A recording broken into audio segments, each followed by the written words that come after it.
Jadi capek kami panitia Medan ini untuk menghadirkan pejuang-pejuang ini. Ya, orang menyangka kita dapat duit banyak, ada sponsor. Masya Allah. Ternyata itu nol. Dakwah itu kita tidak ada yang sponsor, tidak ada yang bantu.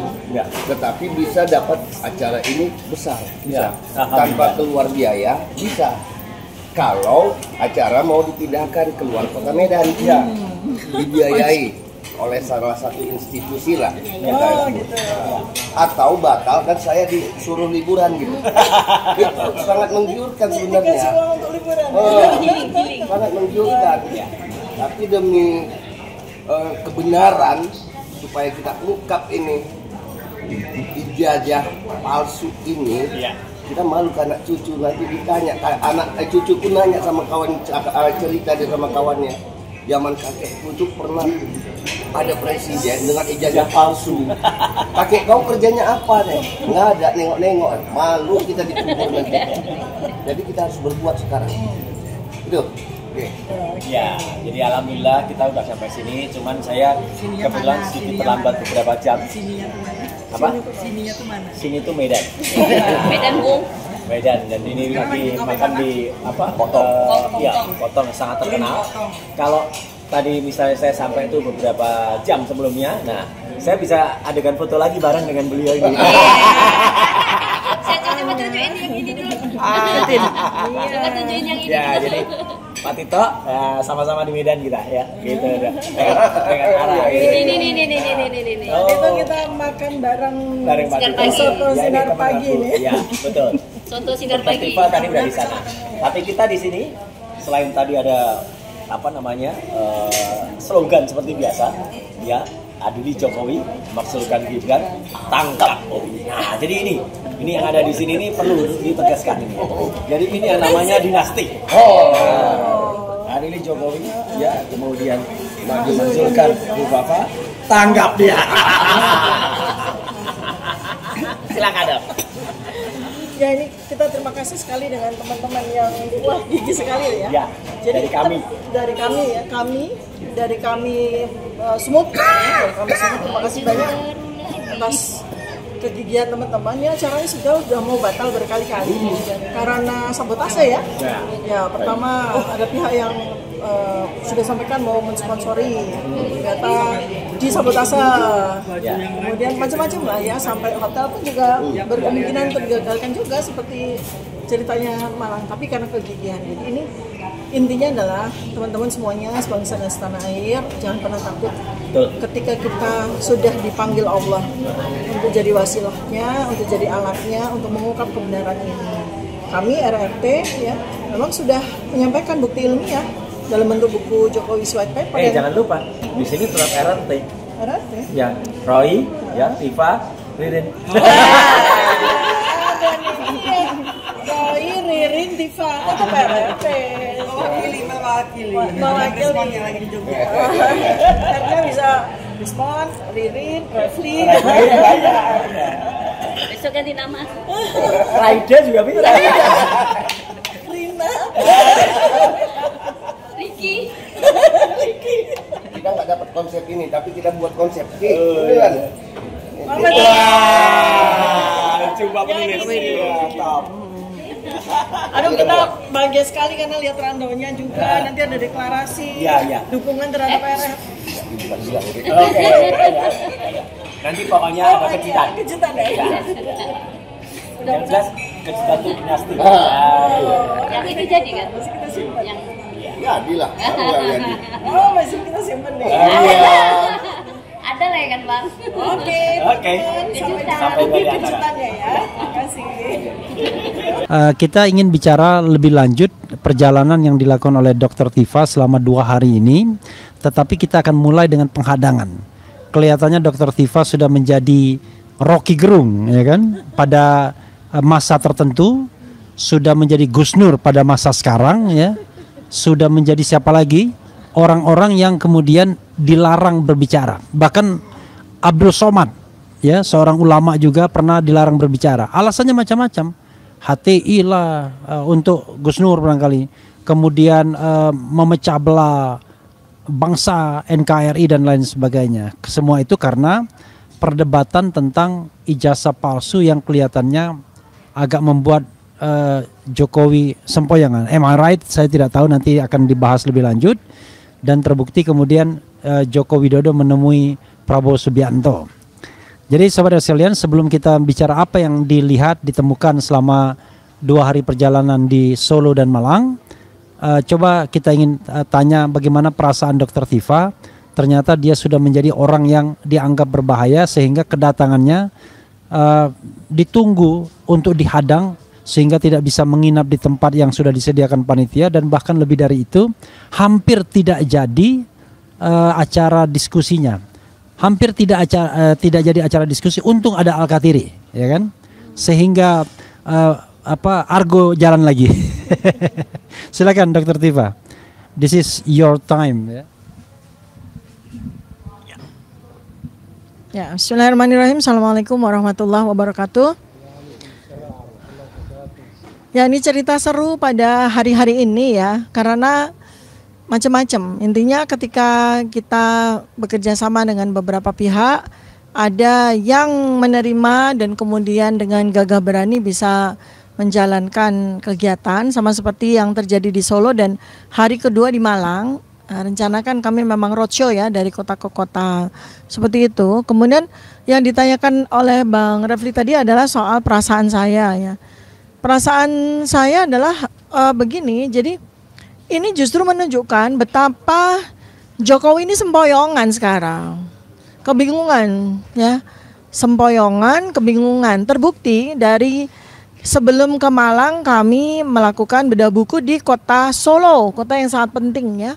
Dan disambut dengan sangat luar biasa oleh masyarakat Solo. Semua kegiatan yang berlangsung di Solo itu baik-baik saja, lancar-lancar saja.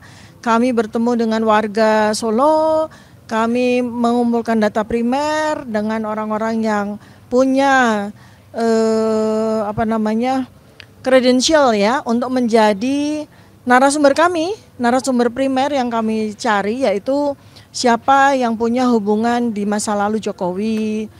Kemudian orang-orang yang ada di desa tempat kelahirannya Pak Jokowi, Joko Widodo, teman-teman masa kecilnya, kemudian di mana dia dilahirkan, kemudian makam keluarga, kemudian juga tak kalah pentingnya adalah tentang jejak masa lalu dari Insinyur Hari Mulyono ya, yang mahasiswa asli Fakultas Kehutanan UGM. Semua terjadi dengan sangat lancar. Kemudian kami juga mengadakan kerjasama bedah buku dengan aktivis ya, aktivis di Solo, dan alhamdulillah juga berlangsung dengan lancar. Banyak para ulama, kemudian akademisi, kemudian juga dokter, kemudian juga banyaklah ya masyarakat Solo tuh menyambut bedah buku kami dengan gegap gempita begitu ya, lancar semuanya. Kemudian kami lanjutkan perjalanan ke Malang untuk memenuhi undangan dari Ustadz Andri Kurniawan.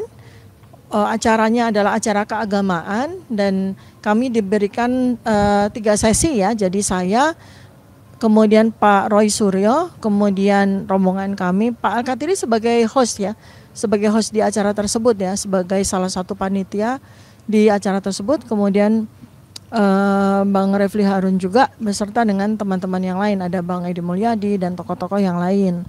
Nah, ternyata pada hari pertama di mana kami ada 1 sesi itu Mas Roy Suryo yang harusnya bicara, ternyata ada sebuah peristiwa yang nanti tadi sudah dijelaskan oleh Pak Al-Katiri ya. Ya, sudah ya. Nah, kesan saya adalah begini, ini artinya ya Pak Jokowi ini sempoyongan, karena pada hari yang sama ketika kami sudah selesai melakukan acara kami di Solo, kemudian kami lanjut ke Malang ya di tanggal 4 ya, acara kami di Solo tanggal 3 Oktober, acara di Malang tuh tanggal 4 dan 5, ternyata Pak Jokowi pergi ke Jakarta. Pergi ke Jakarta untuk menemui Presiden Prabowo Subianto selama 2 jam. Ya, kita sudah menduga apa sih yang sebetulnya membuat Pak Joko Widodo ini sempoyongan ya. Ini sudah urusannya sudah bukan ijazahnya lagi nih. Persoalan yang membuat Pak Joko Widodo sempoyongan adalah domino efek dari persoalan otentitas ijazah yang sudah kita buktikan di buku Jokowi's White Paper. Jadi yang paling ditakuti oleh Pak Joko Widodo sekarang ya, double ketakutannya itu adalah soal Gibran. Terutama soal riwayat pendidikan Gibran yang sekarang ini sedang dimangsa juga nih sama RRT gitu ya. Kita sedang melakukan penelitian. Jadi ini membuat Pak Joko Widodo betul-betul sempoyongan. Nah, akibatnya adalah dia melakukan sebuah tindakan-tindakan yang selain tidak efektif ya, tidak produktif ya, dengan sia-sia mencoba untuk melakukan penghadangan terhadap kami dengan melibatkan kepolisian. Itu sebuah tindakan yang sungguh sia-sia dan nggak ada artinya. Ya, terbukti dari ketika hari kedua kami diberi kesempatan untuk bedah buku, pada akhirnya alhamdulillah ternyata dengan dengan effort yang luar biasa dari Pak Al-Katiri dan teman-teman di Malang, kami bisa bedah buku dengan lancar pada hari kedua. Tanpa ada polisi, tanpa ada yang namanya orang-orang sipil ya, yang katanya 27 orang ya dari orang sipil, di mana kemudian kita juga lihat ya komentar yang pada saat konferensi pers itu, dari komentar-komentar warga Malang sendiri itu mereka marah. Rakyat Malang sendiri itu mereka marah. Kenapa acara sepenting ini dirusak, dihadang? Kan dari komentar, ribuan komentar itu kan terlihat bahwa warga Malang itu marah. Artinya apa? Pak Jokowi itu udah dikeroyok oleh banyak orang. Jadi tadi penjelasan saya adalah saya mencoba untuk melihat dari sudut pandang yang berbeda gitu ya. Bahwa penghadangan ini adalah sebuah usaha yang sia-sia untuk menghambat sebuah kebenaran yang sedang kita gaungkan, sedang kita sosialisasikan kepada masyarakat dalam bentuk diskusi nasional, dalam bentuk bedah buku ya, yang sudah kita rencanakan. Dan beberapa ini sebetulnya perjalanan penghadangan ini secara faktual sudah terjadi di Malang, tapi sebelumnya sudah terjadi di beberapa tempat di Jakarta. Jadi kami selama menjalankan bedah buku di roadshow di beberapa kota ini kan kami juga persiapan untuk acara yang serupa di beberapa titik di Jakarta, dan ternyata semua mengalami hambatan. Banyak sekali gedung-gedung milik pemerintah yang menolak untuk mengadakan acara tersebut dengan alasan yang tidak jelas. Bahkan yang terakhir kami ingin menggunakan Museum Kebangkitan Nasional yang dimiliki oleh atau ditanggung-jawabi oleh Kementerian Pendidikan dan Kebudayaan. Ternyata kabar terakhir juga mendapatkan penolakan. Nah, jadi ini ada dua institusi ya yang ternyata masih bisa dipengaruhi oleh Joko Widodo. Yang pertama adalah institusi kepolisian yang terjadi di Malang. Kemudian yang kedua ternyata di Jakarta itu institusi Kementerian Pendidikan dan Kebudayaan. Ini juga ternyata juga masih bisa dikooptasi oleh Joko Widodo. Nah, pertanyaan saya kemudian adalah apakah ini sebuah representasi dari bahwa Joko Widodo itu masih berkuasa dan sementara Presiden Prabowo Subianto itu masih less power gitu dibandingkan dengan Joko Widodo? Jawaban saya tidak. Ya, ini kegiatan-kegiatan ini tidak termonitor oleh Presiden Prabowo. Kegiatan-kegiatan ini kan sesungguhnya ada sesuatu yang sangat rutin ya, biasa diselenggarakan oleh banyak pihak. Jadi Presiden Prabowo ini nggak pay attention gitu. Nah, ini yang bahaya adalah ketika Presiden Prabowo belum mendapat alert ya, yang di mana pihak-pihak di bawahnya itu masih berusaha untuk melakukan penghadangan terhadap kegiatan-kegiatan yang diselenggarakan oleh RRT ya. Nah, sehingga mendapatkan kesan ya, pihak dari Joko Widodo itu memberikan kesan bahwa Pak Presiden Prabowo ini powerless, less power than Presiden Joko Widodo. Ini yang coba untuk dikesankan ya kepada masyarakat. Acara Malang dihadang dengan kepolisian ya. Artinya apa? Artinya pihak-pihak dari Joko Widodo ini berusaha memberikan kesan ya bahwa Joko Widodo ini masih powerful. Nah, kemudian di Jakarta ketika kami saat ini sedang merencanakan juga kementerian di sini juga menyatakan menolak terhadap acara tersebut. Nah, kita akan uji ya di hari Kamis nanti, kita akan uji. Mudah-mudahan nanti tim kuasa hukum sudah mempersiapkan surat ya untuk untuk kita protes ya kepada Kementerian Pendidikan, dan kita juga akan bertanya apakah benar nih Kementerian Pendidikan ini juga menolak ya acara-acara ilmiah yang akan kami selenggarakan. Nah, nanti kita akan cek, nanti kita akan lihat ya. Ya, jadi apakah mereka memang masih dikuasai oleh Jokowi? Itu bahaya sekali untuk Presiden Prabowo Subianto. Jadi ini yang pertama yang merupakan sebuah kesan dari saya ya. Kalau saya pribadi saya nggak merasa terganggu. Ini adalah sebuah bagian dari perjuangan. Ya, ini bagian dari perjuangan. Jadi saya nggak merasa terganggu. Kita justru dengan tindakan-tindakan yang dilakukan oleh kepolisian, apalagi kemudian menggunakan preman, apalagi kemudian memprovokasi pihak masyarakat sipil di Kota Malang untuk menghadang kegiatan dan kemudian mengintimidasi serta kemudian merusak dari sebuah kegiatan yang dilakukan oleh warga Malang juga, itu justru menunjukkan ya bahwa pihak Jokowi ini sudah melakukan agitasi, sudah melanggar undang-undang dengan merampas hak-hak sipil untuk melakukan kegiatan-kegiatan. Ya, itu yang menjadi catatan saya, Bang Refli. Iya, sebelum kita lanjutkan dengan fakta yang didapat selama kunjungan ke Solo. Di Solo kita ada seminar, kunjungan ke Lawean ya, kediaman masa kecil Hari Mulyono, kemudian juga ke pemakaman keluarga Jokowi ya.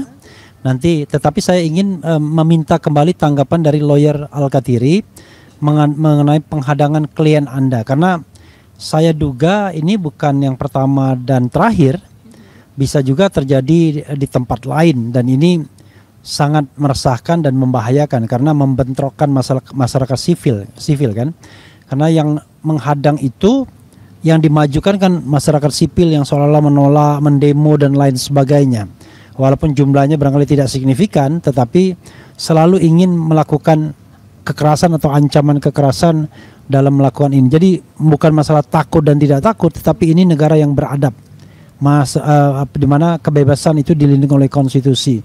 Barangkali ada imbauan kepada polisi, kepada penegak hukum dan lain sebagainya, atau kepada masyarakat sipil yang berbeda pendapat tetapi kemudian berusaha menghadang dengan cara-cara yang tidak atau kurang beradab. Silakan. Iya, ini sebenarnya itu adalah merupakan kelanjutan dari masa lalu, artinya pada waktu Jokowi berkuasa itu sering terjadi hal-hal seperti itu.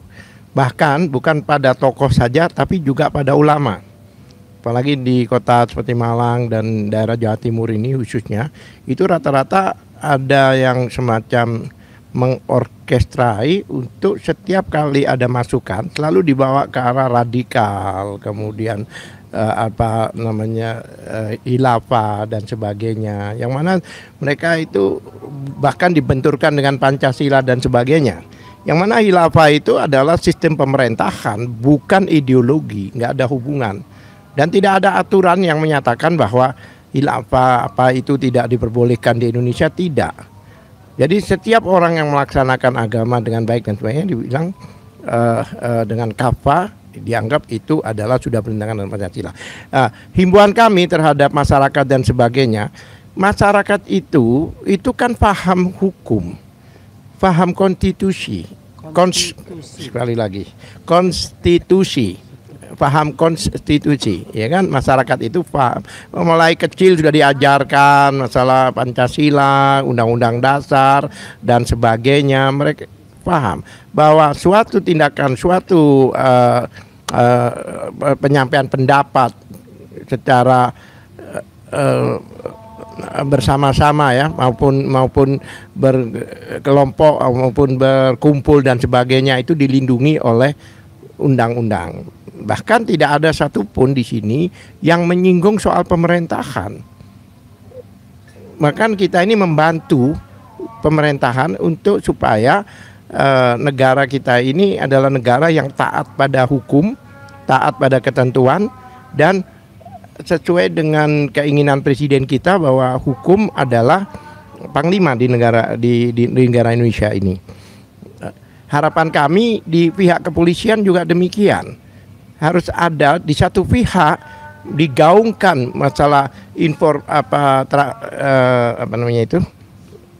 reformasi kepolisian, yang mana kepolisian akan menjadi lebih baik dan lebih baik direformasi agar tidak seperti yang masa lalu, yaitu tajam ke bawah kemudian tumpul ke atas dan sebagainya. Di daerah-daerah itu nampaknya belum memahami atau belum mentaati atau belum mengikuti arahan-arahan dari kepolisian pusat. Saya yakin di Jakarta hal-hal tidak terjadi hal seperti ini, mendemo orang dalam arti jika mereka mengadakan satu pertemuan dan sebagainya, tidak ada di Jakarta ya.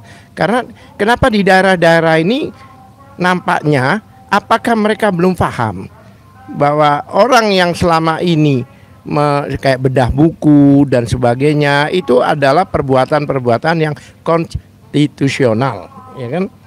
Itu apakah mereka tidak paham soal itu? Jadi mudah-mudahan dari Malang ini, karena sudah ada perubahan, yang mana tadi malam itu mereka pada berkumpul sampai jam 12 malam untuk menunggu kedatangan Dr. Tifa dan rombongan. Nah, pagi tadi tidak lagi, karena akan menunggu, menghadang. Ya, menunggu dan menghadang. Ya, kalau positif. Karena di tempat kejadian, kalau menghadang bisa di jalan dan sebagainya, menunggu dan menghadang seperti itu. Nah, dan tadi malam kebetulan saya ada di sini, kemudian saya mendapatkan kuasa dari panitia, saya bertemu dengan Kapolres dan Kapolsek.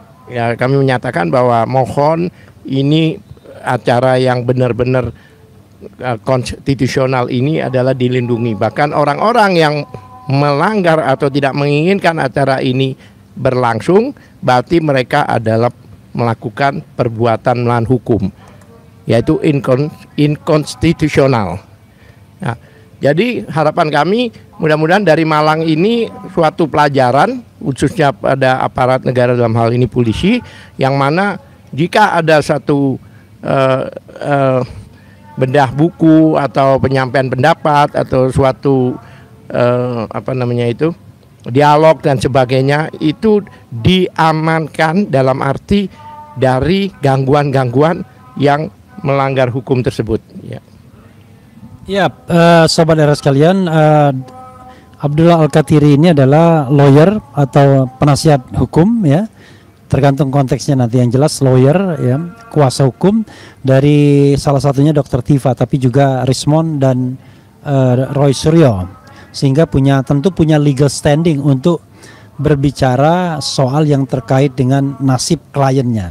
Nah, cuma saya ingin meminta semacam klarifikasi atau semacam bantahan atau apapun terkait dengan dorongan oleh kelompok-kelompok relawan agar Dr. Tifa CS ini segera ditangkap, dijadikan tersangka dan ditangkap serta ditahan. Itu konferensi pers yang diadakan oleh kelompok-kelompok sokol pendukung. Tapi sebelumnya Dr. Tifa dulu mungkin ya, karena Anda seperti biasanya sudah mulai diancam lagi agar segera dimasukkan buih begitu.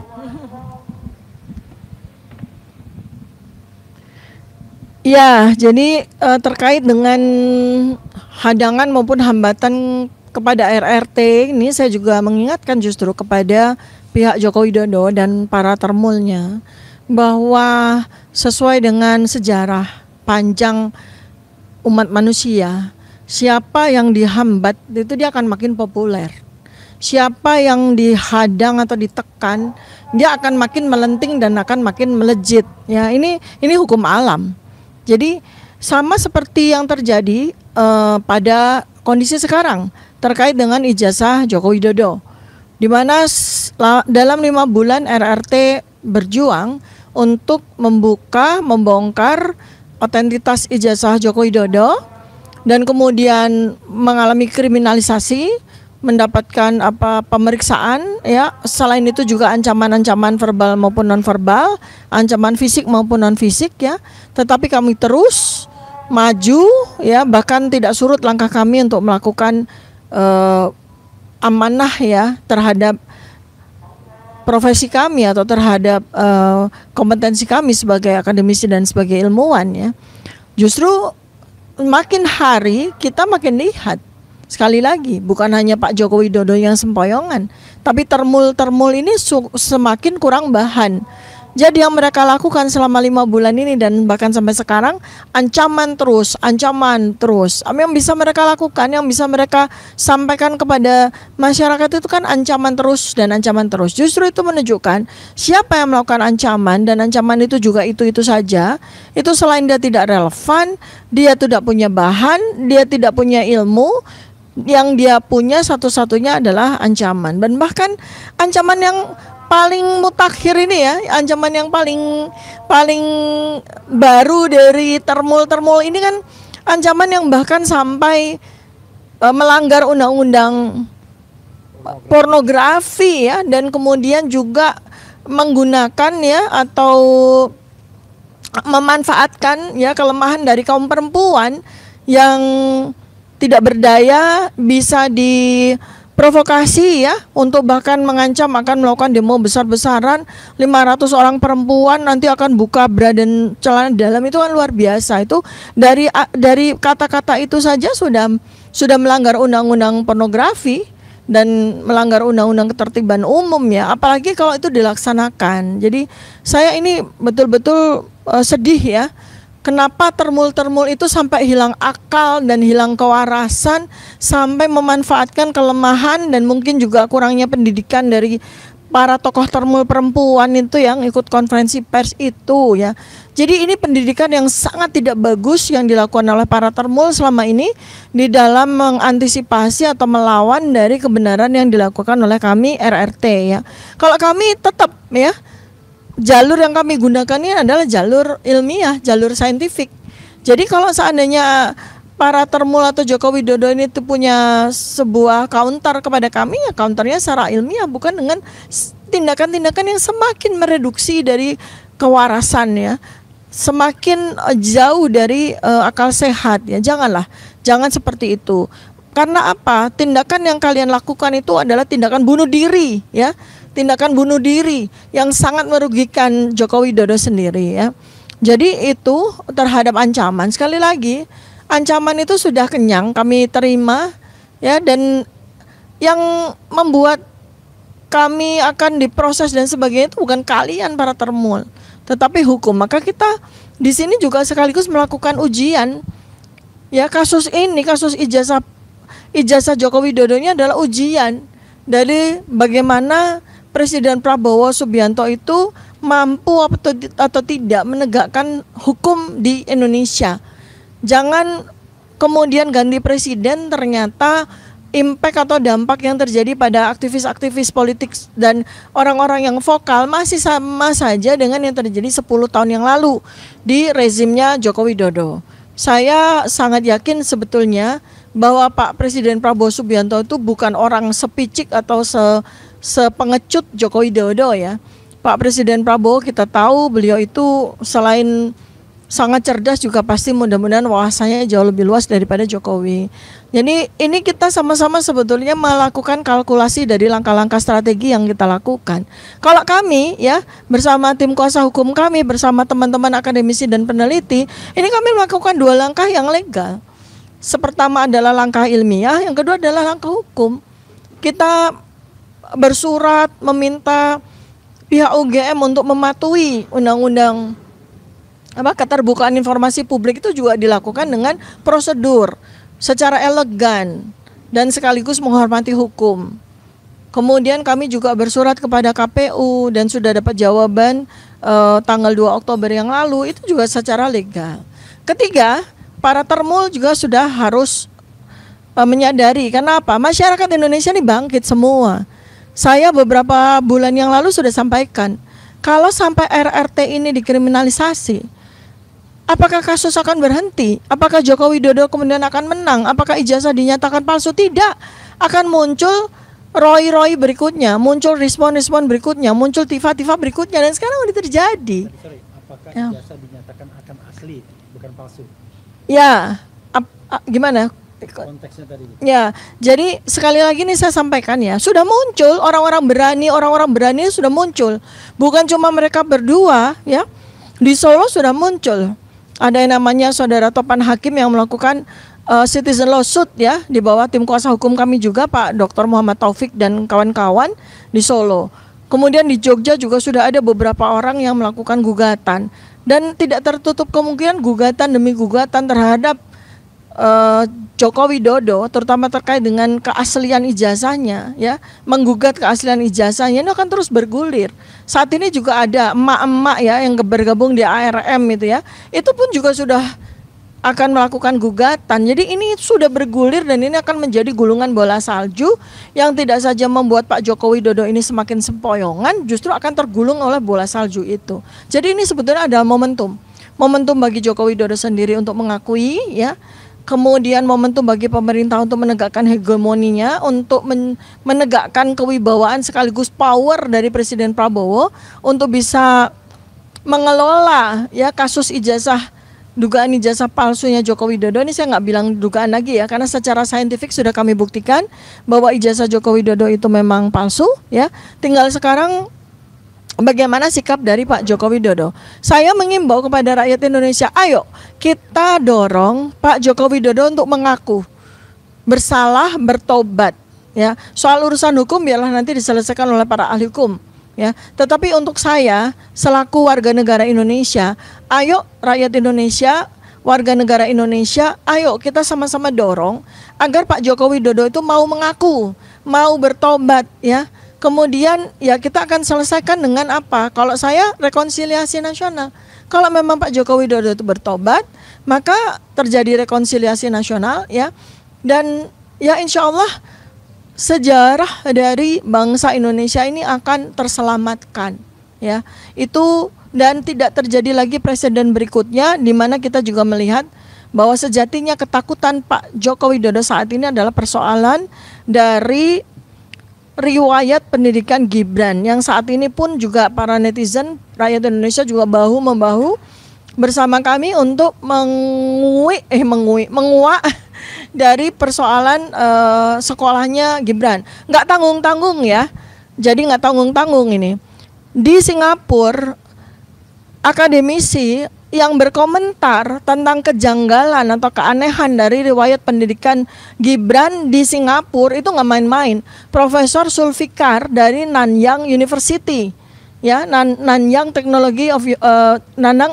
of Technology University dari Singapura ini adalah universitas tier A ya, universitas terkemuka, dan dia juga menyampaikan opini ya, expert opinion yang selaras dengan hasil pengumpulan data kami ya itu. Kemudian di Australia di mana beberapa kali Gibran mengakui bahwa dia melanjutkan studi ke InSearch ya. Jadi Anda jangan sebut UTS lagi ya. Karena kita juga sedang deg-degan ini apakah UTS akan melakukan somasi kepada pemerintah Indonesia ya. UTS itu University Technology of Sydney ini adalah universitas terkemuka. Ketika namanya dicatut oleh Gibran ini besar kemungkinan kalau tidak terjadi sebuah katakanlah ralat ya atau koreksi yang dilakukan oleh Menteri Sekretariat Negara dan Menteri Pendidikan Dasar dan Menengah, bisa saja loh UTS akan mensomasi pemerintah ya di sini karena Gibran sekarang sudah menjadi wapres. Jadi ini bergulir terus ya. Pak Joko Widodo dan para termul, Presiden Prabowo Subianto dan segenap jajaran yang relevan dengan kasus ini serta seluruh rakyat Indonesia, kami katakan bahwa kasus ini ya, keberanian ini akan terus bergulir bagaikan gulungan salju ya, di mana kita mulai dengan kami bertiga, nanti bergulung akan muncul lagi ratusan orang yang akan seberani kami untuk menyampaikan kebenaran dan sekaligus menguak kebenaran tentang ijazah Joko Widodo dan sekaligus riwayat pendidikan Gibran yang gelap. Ya, soal legal standing ya, kita kan juga bicara soal ini kan negara hukum. Kalau misalnya Al-Kathiri bicara atas nama Dr. Tifa, itu karena Dr. Tifa sudah memberikan surat kuasa kepada Al-Kathiri. Tapi saya ingin menyatakan bertanya ya kepada Bro Al-Kathiri, bagaimana pendapat Anda dengan organisasi-organisasi menyatakan relawan yang perlu kita cek juga legal standing organisasinya. Tetapi terlepas dari itu, apa yang membuat kemudian mereka bertindak mewakili kepentingan Jokowi kalau seandainya mereka tidak berbekal surat kuasa atau ditunjuk sebagai penasehat atau kuasa hukum? Silakan. Iya, memang kalau kita lihat selama ini yang banyak berbicara itu bahkan bukan dari lawyer Jokowi. Lawyer Jokowi itu biasanya berbicara hanya di TV kalau diundang dan sebagainya. Sekarang banyak di mana-mana berbicara, membela dan mengatasnamakan relawan Jokowi dan sebagainya. Ada juga Jokowi lover apa itu kan, teman lover dan sebagainya itu jelas-jelas adalah pelanggaran undang-undang yang ada. Karena kalau lawyer yang diberikan kuasa sesuai undang-undang advokat itu jelas jika seseorang mendapatkan kuasa maka dia bisa mewakili kliennya baik untuk berbicara dengan media, berbicara dengan umum, menyampaikan informasi sehubungan dengan kliennya dan itu dilindungi oleh undang-undang. Tapi jika orang yang tidak berkepentingan, yang tidak mempunyai kuasa, makanya kita harus cek itu mereka-mereka yang bicara ngawur dan sebagainya itu apakah mereka mempunyai kuasa dari Jokowi untuk berbicara dan apakah mereka mempunyai suatu sebagai lawyer atau sebagai legalitas sebagai advokat dan sebagainya. Jadi kalau jika hanya berbicara dan sebagainya dan jika di dalam bicaranya itu ada menyangkut delik hukum yang mana mereka dapat dipidana. Terus satu hal lagi, bahkan saya katakan tadi, jika ternyata memang benar ijazah Jokowi ini adalah ijazah fake ya, ijazah palsu dan sebagainya, maka orang-orang yang selama ini melindungi, membackup, memberi keterangan yang tidak benar, termasuk UGM dan KPU dan sebagainya, itu dapat dikenakan pasal 55 KUH pidana, yaitu keikutsertaan mereka di dalam membantu tindak pidana. Jadi hati-hati kalau saya boleh ingatkan. Makanya dalam memberikan apalagi ada konferensi pers mewakili Jokowi atau atas nama Jokowi dan sebagainya, apakah mereka punya legal standing? Apakah mereka mempunyai kuasa? Dan kuasa itu pun apakah mereka itu merupakan juru bicaranya? Selama mereka bukan siapa-siapa dan mereka hanya membackup, hanya untuk melindungi, hanya untuk membela Jokowi, ternyata di dalam statement-statementnya ada menyangkut delik yang mana bisa kita bawa ke ranah hukum. Nah, oleh sebab itu berhati-hatilah karena kami berurusannya itu dengan langsung yaitu Jokowi dan para lawyernya, bukan dengan orang-orang itu semua. Yang mana kalau lihat pertanyaan yang tadi juga Bang Refli tanyakan sama saya, Dr. Tifa itu kemungkinan dipidana. Kami tidak menemukan bukti-bukti itu, fakta-fakta itu. Pada waktu itu pernah konferensi pers yang dilakukan oleh lawyer-lawyer Jokowi. Saya juga bingung, mereka tidak ada satupun mereka merujuk ke undang-undang, merujuk ke ketentuan, merujuk ke perkap. Mereka hanya bercerita peristiwa. Karena mereka juga bingung mau dirujuk ke pasal berapa. Karena semua pasal-pasal itu tidak dapat dikenakan. Baik yang dilaporkan oleh Jokowi maupun oleh peserta itu. Oleh apa istilahnya, peserta ya, artinya yang mendampingi yang 5 grup itu. Yang juga melaporkan itu. Karena kami tanyakan langsung pada penyidik, apa kesalahan apa yang dilakukan oleh klien-klien kami itu. Penyidik tidak bisa menjelaskan. Tapi bagaimana kok bisa ditingkatkan ke penyidikan? Bahkan penyelidikan itu sendiri di perkap dan di ketentuan yang ada itu menyatakan pada saat mereka mengundang dan orang-orang yang klien-klien kami ini melakukan penyelidikan itu untuk menemukan tindak pidananya. Begitu sudah ketemu baru ditingkatkan penyidikan. Tapi faktanya pada waktu sekarang sudah ditingkatkan penyidikan. Begitu kita tanya apa yang Anda temukan pada waktu penyelidikan sehingga Anda bisa tingkatkan ke penyidikan, apa salah mereka? Karena pasal-pasal yang dikenakan itu semua tidak bisa dikenakan. Contohnya pasal 310 pencemaran nama baik contohnya. Itu ada 3 pasal, 3 ayat ketiga menyatakan demi kepentingan umum tidak dapat dipidana. Kemudian pasal 27A yang berhubungan dengan IT itu harus terbukti dulu bahwa 310 ini terbukti ada tindak pidananya. Kemudian masalah undang-undang IT yang sebagiannya yang menampilkan mengupload atau itu sesuai undang-undang keterbukaan publik, dokumen itu tidak boleh disembunyikan karena itu dokumen publik. Jika di dalam Undang-Undang Dasar pasal 28F itu jelas bahwa kita dapat mengevaluasi, dapat menguji suatu dokumen publik. Jadi tidak ada pelanggaran kalau mereka itu hanya menguji dan mereka itu tidak merubah, mereka hanya meneliti.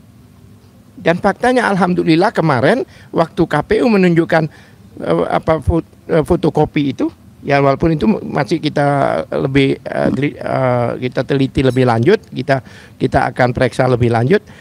KPU menunjukkan itu terkonfirmasi bahwa dokumen yang selama ini ijazah atau fotokopi ijazah apapun juga yang diupload Dian Sandi dan sebagainya itu persis seperti yang dimiliki oleh KPU. Berarti mereka ini meneliti sesuatu yang memang benar, bukan sesuatu yang tidak ada di KPU faktanya. Jadi yang ditunjukkan pada kami waktu itu persis, bukan persis, ya seperti itu. Seperti apa yang diupload oleh Dian Sandi. Cuma dicoret aja beberapa yang mana tanggal lahir, nomor, padahal di Dian Sandi itu udah lengkap. Walaupun dicoret-coret sama mereka kita tahu. Makanya sekarang yang kita mau telusuri adalah legalisir yang di situ. Apakah betul orang-orang itu yang melegalisir? Karena yang melegalisir itu kalau kami lihat sepintas itu bukan dekan maupun bukan rektor. Kemudian siapa? Apakah yang melegalisir yang sekarang untuk presiden itu sama dengan yang 5 tahun yang lalu pada waktu gubernur? Apakah orang yang sama? Kalau orang yang sama, apakah masuk akal bahwa orang itu masih menjabat?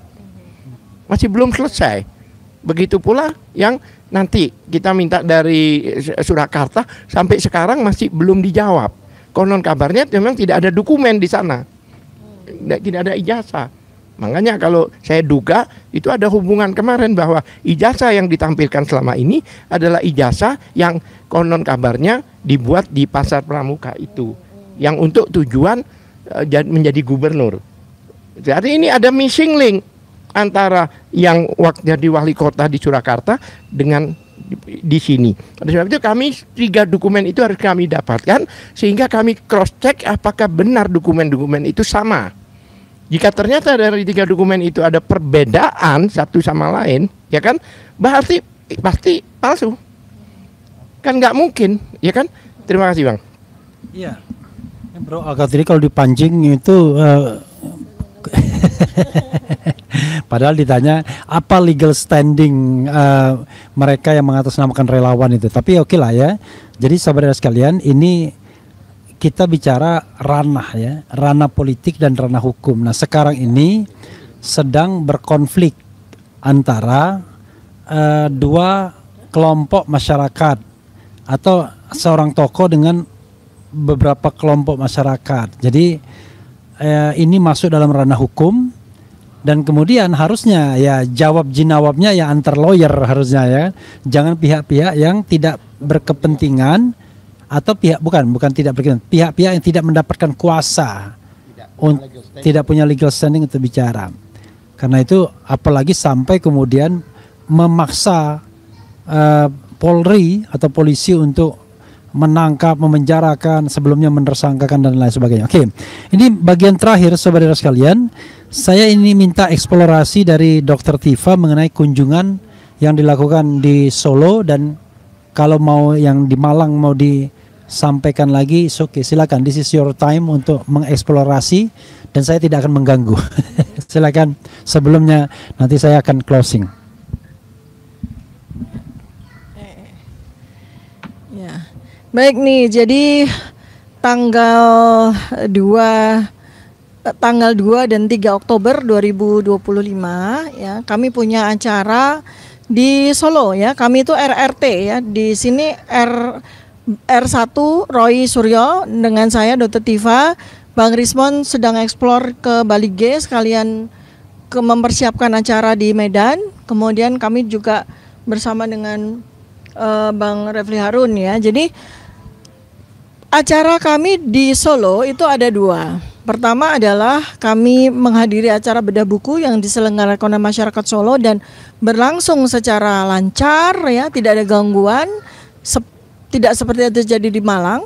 Kemudian yang kedua adalah kami ini dalam rangka pengumpulan data-data primer dan sekunder untuk memenuhi simpulan dari 2 penelitian yang kami selenggarakan, kami adakan secara paralel. Yang pertama penelitian tentang jejak masa lalu Joko Widodo. Kemudian yang kedua adalah tentang riwayat pendidikan dari Gibran Rakabuming, ya. Jadi data primer yang kami dapatkan adalah masyarakat di Kampung Laweyan. Nah, ini menarik sekali ya, ketika kami sedang wawancara, kemudian juga deep talk begitu ya, wawancara secara mendalam kepada masyarakat Solo, ya. Kenapa kami pilih masyarakat Kampung Laweyan? Karena masyarakat Kampung Laweyan ini konglomerat Solo asli ya di zaman dahulu. Orang-orang terkaya di Solo itu adanya di Kampung Laweyan. Dan yang paling penting dari Kampung Laweyan ini adalah di sana ada situs kediaman dari almarhum Insinyur Hari Mulyono. Sebagaimana rakyat Indonesia tahu, almarhum Insinyur Hari Mulyono ini ada 2 predikat. Yang pertama, beliaulah mahasiswa asli Fakultas Kehutanan UGM yang diterima di Proyek Perintis 1 tahun 1980. Dan karena beliau memang sejak kecil dikenal cerdas, maka beliau kemudian bisa menyelesaikan pendidikannya di Fakultas Kehutanan UGM di Prodi Sarjana tepat 5 tahun. Jadi beliau wisuda tahun 1985. Ya. Dari situ kemudian kami juga mendapatkan sebuah pemahaman ya bahwa ternyata masyarakat Solo itu sekarang sudah berani untuk speak up ya, berani untuk menyatakan pendapat. Bahkan di tempat-tempat yang paling sensitif sekalipun. Karena kami di Solo itu berkunjung ke beberapa titik ya untuk menemukan data primer kami. Pertama adalah di Kampung Laweyan, kemudian di daerah tempat di mana Pak Joko Widodo itu berkediaman ya di daerah Sumber ya. Kami juga melakukan wawancara dengan masyarakat setempat. Tampak mereka berani ya, mereka tidak ragu-ragu untuk menyatakan pendapat mereka atau bertanya atau menyatakan pengetahuan mereka tentang jejak masa lalu Jokowi beserta dengan keluarganya ya. Kemudian ada pesan juga yang akan saya sampaikan terus-menerus kepada segenap rakyat Indonesia ya, bahwa masyarakat Solo itu menolak ya istilah geng Solo ya. Geng Solo itu kan secara terminologi adalah ya persekongkolan ya atau kong-kalingkong atau sebuah persekutuan jahat antara pebisnis kemudian pejabat yang melakukan kejahatan dengan menguasai sumber daya alam Indonesia begitu ya. Dan pusatnya adalah di Solo ya, tambah lagi adalah Parcok, Partai Coklat atau kepolisian di situ. Nah, masyarakat Solo menolak. Kenapa? Karena mereka berkata bahwa mereka itu juga jadi korbannya Joko Widodo. Mereka itu juga menjadi korban dari orang-orang yang masuk di dalam persekongkolan orang-orang atau kroninya Joko Widodo. Jadi mereka menolak istilah geng Solo. Mereka ingin geng Solo atau istilah geng Solo itu diganti dengan istilah persekongkolan jahat begitu ya. Dan ini adalah keinginan dari masyarakat Solo karena mereka nggak mau dikatakan terlibat. Kalau geng Solo itu artinya kan seluruh masyarakat Solo terlibat gitu. Mereka tidak mau. Dan kemudian juga kami ini tidak hanya satu kali ya, karena kan kami metode kami itu adalah in-depth interview ya. Kita melakukan in-depth interview, kita melakukan wawancara mendalam kepada narasumber kami ya. Narasumber kami harus kami anonimkan kecuali apabila mereka memang mau jadi whistleblower ya, menjadi saksi pemberi informasi ya. Dan beberapa orang yang kami temui selain dari masyarakat Kampung Laweyan sendiri, mereka juga alumni Universitas Gadjah Mada, kisaran di tahun 1977 sampai 1985. Artinya apa? Artinya mereka itu sepantaran ya, seusia dengan Pak Insinyur Hari Mulyono yang mahasiswa asli UGM, dan sekaligus juga sepantaran dengan Pak Joko Widodo sendiri ya. Andai kata dia memang betul pernah menempuh pendidikan di UGM ya. Jadi mereka bersedia untuk menjadi narasumber sekaligus saksi ya, saksi. Kemudian lanjut kami melakukan observasi dan sekaligus ziarah ke makamnya almarhum Insinyur Hari Mulyono. Nah, ini ada satu kesan ya, ini bukan expert opinion atau bukan sebuah pendapat akademis, tapi adalah sebagai kesan dari keturunan dari warga Solo ya, karena ibu saya kan orang Solo asli ya. Jadi makamnya Insinyur Hari Mulyono itu ada di luar kota Solo, tepatnya di kota Karanganyar ya, dan di sebuah desa yang terpencil gitu ya. Jadi makamnya itu terpencil, ada nanti ditunjukkan videonya di RH Channel ya, Bang Refli ya. Jadi nanti ditunjukkan situsnya itu ada di mana supaya rakyat Indonesia tahu posisinya ada di mana. Dan sebagai keluarga konglomerat di Kampung Laweyan itu sesuatu yang sangat tidak lazim. Karena Kampung Laweyan itu ya selain sebuah kampung yang eksklusif, mereka juga punya makam eksklusif ya.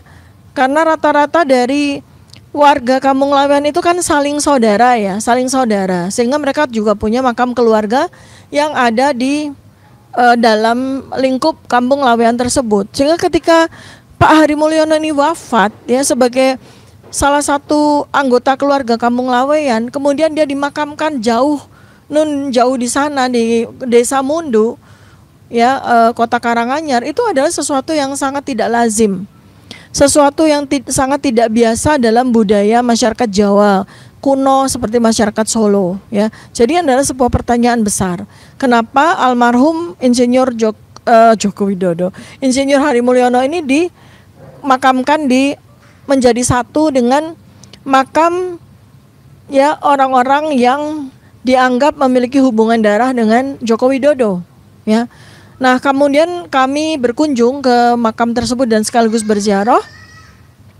Seperti Anda lihat nanti di video yang kami juga rilis ya, bahwa di situ ada beberapa makam.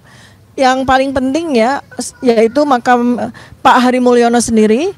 Kemudian ada makam Bu Sujiatmi Notomiarjo atau yang dianggap sebagai atau yang diakui sebagai ibu dari Pak Joko Widodo. Kemudian ada Wijiatno Notomiarjo yang diakui sebagai bapaknya Pak Joko Widodo. Kemudian ada satu makam lagi yaitu Bapak Miono. Ini yang dianggap sebagai Pak D-nya dari Pak Joko Widodo. Jadi di situ. Nah, kalau kita lihat dari silsilahnya ya, seandainya memang mereka itu memiliki makam keluarga di sana, ya itu masih masuk akal. Tetapi yang tidak masuk akal adalah di situ juga terkubur jasad dari Pak Insinyur Hari Mulyono yang warga Kampung Laweyan. Ya, Kampung Laweyan ini stratifikasi di dalam kelompok sosial di Solo ini level A ya. Jadi kaum konglomerat begitu ya, yang tidak lazim kalau kemudian dimakamkan di sebuah desa nun jauh di sana ya. Ini ada catatan, sekali lagi ini adalah data. Jadi saya tidak melakukan sebuah opinion apapun, saya tidak menyatakan sebuah pendapat, ini adalah data. Karena kebetulan saya juga punya riwayat punya nenek moyang orang Solo ya. Jadi hal-hal yang seperti ini itu secara detail saya tahu persis. Kemudian juga kami berkunjung ke rumah masa kecil dari desa yang dianggap sebagai desa kelahiran dari Joko Widodo, yaitu di Desa Giritirto, Kabupaten Boyolali. Jadi itu juga di luar kota. Nah, di situ secara koinsidens kami bertemu dengan salah seorang warga yang seusia atau sepantaran juga dengan Pak Joko Widodo. Namanya itu aneh ya, namanya itu Pak Mulyono. Jadi beliau memperkenalkan diri dengan Pak Mulyono. Nah, kita tahu ya bahwa pada suatu ketika ada sebuah wawancara ya di salah sebuah media mainstream itu, Joko Widodo menyatakan bahwa nama aslinya, nama kecilnya itu adalah Mulyono. Kemudian karena sebab sakit namanya diganti menjadi Joko Widodo. Jadi so many Mulyono di sini. Kita juga tahu ada alumni Fakultas Kehutanan UGM tahun 19 yang lulus tahun 1985 namanya juga Mulyono yang sempat diisukan ini adalah calo di Terminal Tirtonadi, yang ternyata memang sudah diklarifikasi bahwa hanya mirip saja ya, tapi ada Mulyono yang alumni Fakultas Kehutanan UGM. Lalu kemudian tambahan lagi Mulyono adalah Hari Mulyono. Ya, jadi ipar dari Pak Joko Widodo. Ada tambahan lagi kalau mau tahu Mulyono siapa? Pak Bambang Tri ya, namanya Pak Bambang Tri Mulyono juga gitu ya. Jadi Pak Bambang Tri ini adalah seorang whistleblower yang termasuk yang pertama kali mencoba untuk menguak jejak dari masa lalu Jokowi termasuk ijazah-ijazahnya. Nah, mungkin nanti kami akan eksplor lagi. Jadi di situ kami juga dapat banyak data di rumah masa kecilnya Joko Widodo itu ya. Data-data yang bukan kemudian menjadi clear ya tentang masa lalu Joko Widodo, tetapi justru malah menambah kejanggalan dari masa lalunya Joko Widodo. Nanti akan kami bukukan tersendiri ya. Itu. Nah, salah satu yang penting sekali adalah saksi yang bertemu dengan kami, narasumber yang bertemu dengan kami itu menyatakan bahwa ya, ini menurut narasumber tersebut ya, jadi bukan opini saya ya. Narasumber tersebut mengatakan bahwa Pak Joko Widodo itu tinggal di Desa Giritirto itu sampai SMP. Jadi artinya karena kota Boyolali itu di masa lalu ke kota Solo itu sangat jauh. Ya, di masa lalu ya, di masa lalunya Pak Jokowi sekitar 50 tahun yang lalu ketika dia sekolah dari SD sampai SMP itu kan jauh sekali tuh Boyolali. Nah, kalau sekarang ya relatively dekat karena infrastruktur jalan itu sudah cukup bagus ya. Kita bisa bayangkan kalau Pak Joko Widodo itu masih bertempat tinggal di Desa Giritirto, Boyolali, kemudian menurut penjelasan tentang riwayat pendidikan Pak Joko Widodo, SMP-nya atau SD-nya itu adalah SDN Tirtoyoso Surakarta dan SMP-nya adalah SMP Negeri 1 Surakarta, sementara dia itu bertempat tinggal masih di Boyolali, itu sungguh tidak masuk akal.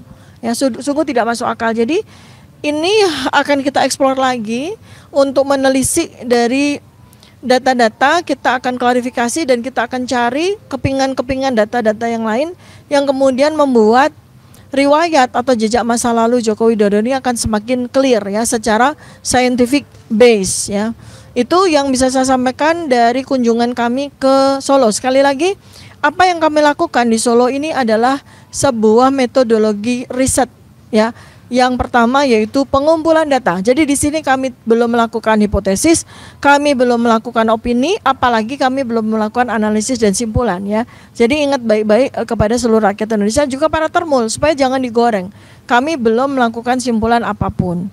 Insya Allah mudah-mudahan dalam waktu dekat, paling kurang beberapa hal yang kami temukan akan kami akurasi lagi ya. Kami akurasi lagi dengan data-data pembanding di lapangan ya, insya Allah. Ya, sobat daerah sekalian, itu perbincangan kita ya selama 1 jam dengan Dr. Tifa dan lawyernya Abdullah Al-Katiri. Sekali lagi, ini adalah upaya untuk mencari informasi yang benar, baik mengenai ijazah yang sudah dibukukan maupun mengenai latar belakang atau riwayat dari Joko Widodo. Dan ini penting karena menyangkut orang penting di Republik ini yang pernah berkuasa selama 10 tahun. Biasa di luar negeri juga biasa orang kemudian membuat catatan biografi mengenai tokoh besar. Pak Jokowi kan tokoh besar ya, tokoh yang pernah jadi presiden. Jadi tentu kalau misalnya ada ketidakbenaran riwayat, ada kebohongan dan lain sebagainya, ya tentu harus diluruskan oleh mereka yang meneliti dengan sebenar-benarnya dan sesungguh-sesungguhnya. Tapi sekali lagi seperti yang dikatakan Dr. Tifa tadi, belum sampai pada kesimpulan apa-apa, baru preliminary research ya kan, baru permulaan research untuk kemudian nanti ya entah ujungnya apa. Tetapi yang jelas RRT terutama Dr. Tifa dan Roy Suryo sudah menjanjikan paling tidak 2 buku soal latar belakang siapa Jokowi itu ya, who Jokowi is ya kan. Kemudian dan yang kedua adalah soal latar belakang pendidikan Gibran atau kalau itu Jokowi's white paper, ini Gibran's black paper.